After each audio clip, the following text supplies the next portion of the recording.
minutes and 16 seconds so far was set by Keane, but Ficken crosses the flying finish 2 seconds quicker. It's very fast, tricky section with dips and jumps, but we had a good stage. Looks like we got the same time as Enzo.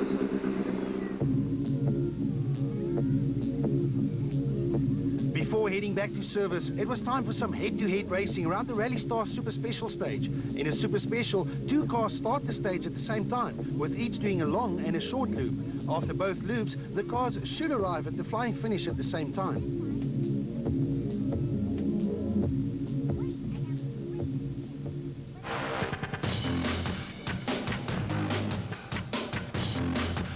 The Super Special was only 2 kilometers long, not enough time to really make up time on your rivals, but a small mistake and you can lose time. And what a great way to entertain the large and enthusiastic crowd.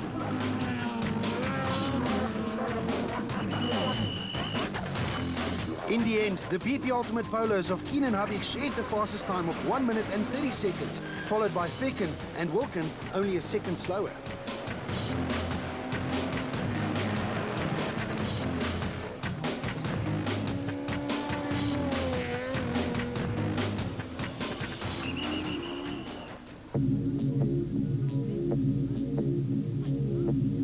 So after 9 of 16 stages, Ficken finds himself 23 seconds ahead of teammate Habig, with the Williams Polo only a further 10 seconds adrift. Keane was busy closing in, with Wilken in his production car also within striking distance. The luckless Gemmell dropped from a second behind to a minute and 36 seconds behind, thanks to that dreaded misfire. With only 7 stages and around 80 kilometers to go, Volkswagen was sitting pretty and on course for a Volkswagen 1, 2, 3 and 4, something that's never been achieved before. John Williams was currently in 3rd, but what did it feel like to have Enzo Keane breathing down his neck? We'll keep our cool and just try and keep that pace, not try and do anything silly. Obviously for Volkswagen it'll be good to get a nice finish, so yeah, we've got to keep that in mind, but yeah, we'll still keep pushing a bit. I'm proud of John, he's come a long way, done a lot of mileage, and I'm first to congratulate him that he's taken a step and he's driving well on this event. Unfortunately for him, I have to protect my position as well.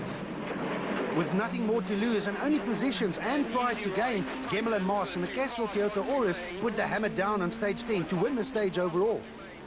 But only by 2 seconds from the flying Wilken and Godrich and the Cecil Konica Minolta Subaru. Wilken was edging closer and closer to the Volkswagens at the top and was now only 7 seconds behind Keane in 4th. I thought I was driving fast over the top, but 2 sideways, but yeah, it seemed to work, and misfire is still there. Everyone knew that Keane was going to give his all to catch the young Williams for 3rd, but this wrong slot didn't help. We had an oversplit to shoot now and a spin. I was very unhappy with myself. Probably lost 10 seconds. Through all of this, Ficken and Aries put their heads down and completed the stage in the same time as Wilken, or just 2 seconds slower than Gemmell, to maintain their overall lead in the BP Ultimate Polo. Yeah, at this stage, everything is fine. Looks like we're okay. Well, just 2 stages ago, Volkswagen was sitting pretty by occupying the first 4 positions. But as Murray Walker used to say, anything can happen in motorsport, and it usually does. During stage 11, Ficken and Aries lost the rally lead. Their BP Ultimate Polo arrived at the service park with considerable damage to the rear suspension. We lost almost a minute, but we lost 1 position. We were like second in the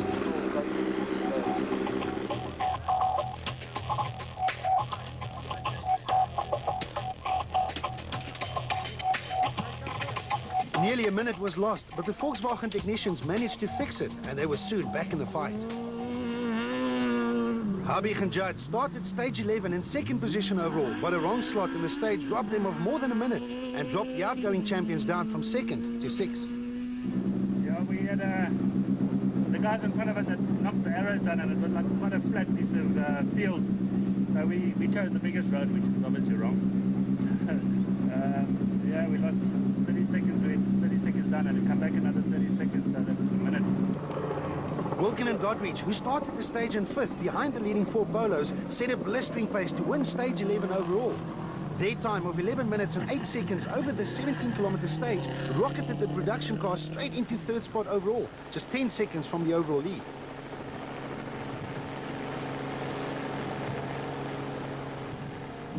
I'm trying as hard as I can, so can't go any quicker than that. And then came the surprise of the rally. With Fecken and Habich losing time, the young John Williams and Father Douglas were suddenly the overall leaders of the rally for the first time in their short rally careers. The pressure was still on though, as the lead was only 2 seconds. Yeah, we lying first overall, so it's a bit of a shock. Wasn't part of the plan, but we've been hanging in there the whole day, pushing hard. After the break, the action, drama and carnage of the Toyota dealer Gauteng Rally continues as the 2008 Sasol South African Rally Championship draws to a close.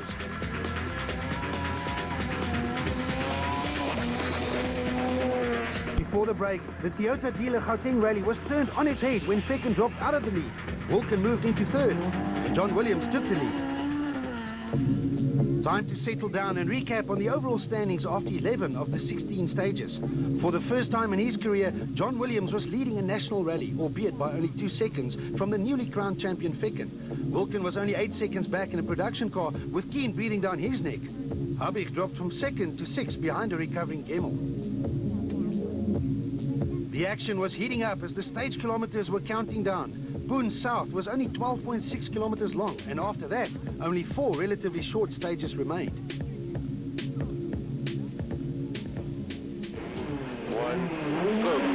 With all of Toyota's hopes on their shoulders, Gemmel and Mars drove their hearts out in the Castrol Toyota Auris to record the fastest times in both stages 12 and 13, but it only helped to close the gap to 4th a little. The BP Ultimate Polo of Enzo Keen and Guy Hodgson set a time of 7 minutes and 1 second on stage 12, just 2 seconds slower than Gemmel's winning time. But would it be enough to overtake Wilken for third? Remember, they were trailing the Sasol Konica Minolta Subaru by 3 seconds, but Wilken was in no mood to give up his third place. Brake quickly after. Don't brake before the finish, though. Before brake. Their time, Brake now. 7 minutes and 1 second. Rally leaders John and Douglas Williams recorded a time of 7 minutes and 11 seconds and were now tied with Wilken for the overall lead.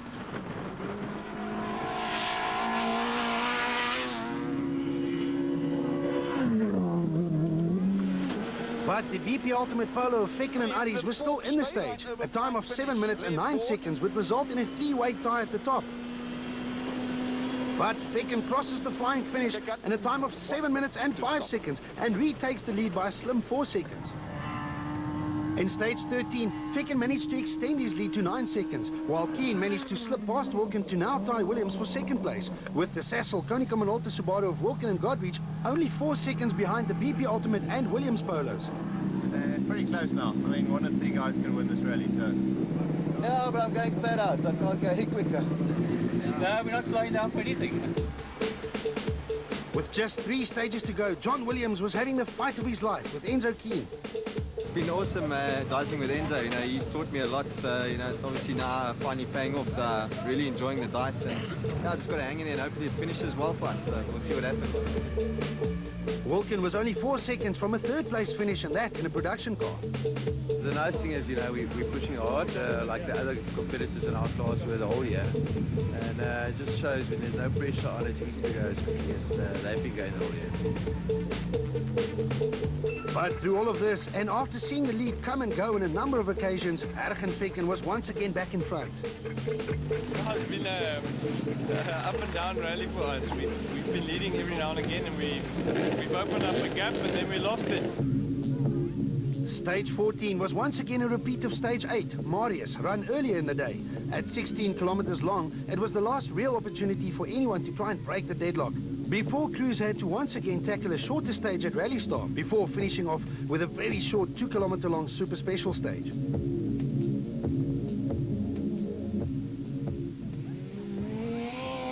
The Castrol Toyota Auras of Johnny Gemmel and Peter Marsh continued their stage-winning streak by winning both stages 14 and 15, bringing their tally of stage wins to 5 for the day. And although this performance moved them to within just 10 seconds of 3rd place with just 1 short stage to go, it was too little, too late. How they must have been cursing that dreaded misfire. Fecken and Aries were simply flying, maintaining and even slightly extending their lead to 12 seconds with only the short 2-kilometer super special stage to go. It was a mesmerizing performance, and as if anyone needed any, solid proof that the 2008 champions were also the quickest bearing. Yeah, that's fine. He lost 1 second to Enzo, but But the fight between Keane, Williams and Wilkin for second, third and fourth was still on. And a fight this close, it's all about seconds. And after stages 14 and 15, there were only 6 seconds separating these three. And that with only 2 kilometers of special stage distance to go.